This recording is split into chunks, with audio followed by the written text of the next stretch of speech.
তুলে ফেলতে হবে আমার একটি দাঁত, সেজন্যই গেলাম আজ এক্স রে করতে। দেখতেই পাচ্ছ আমার দাঁতে একটা অনেক বড় ইনফেকশন হয়ে গেছে, সেজন্য সে দাঁতটাকে তুলে ফেলতে হবে। সেজন্য আমি এসছি আজকে রানীনগর বাজারের ল্যাবে এক্স রে করবো তাই।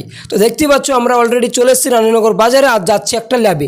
এখানে যাওয়ার পরে বললো এখানে শুধুমাত্র হাত ভাঙ্গা পা ভাঙ্গা এইসবের এক্স রে করা হয়, তুমি পাশে একটা অন্নপূর্ণা ফার্মেসি আছে, ল্যাব আছে, সেইখানে যাও। তো এখানে আমরা চলে এসেছি, আমি আর সজীব ভাই পেছন থেকে ব্লগ করছিল।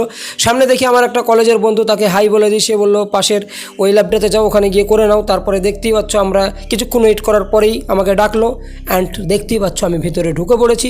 ভিতরে ঢোকার পরে ব্লগ করছি। গাইজ, জীবনে যাই করি না কোনো ব্লগ করতে হবে, কি বলো, তাই না? তারপরে দেখতেই পাচ্ছ যে এক্স রেটা করছি ভিতরে, এক্স রে করা হয়ে গেল। তারপরে আমরা সোজা বেরিয়ে চলে আসলাম।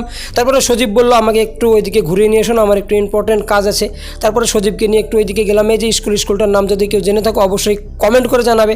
তারপরে আমি আর সজীব ভাই এখন চলে যাচ্ছি বাড়ি। চলো দেখা হবে।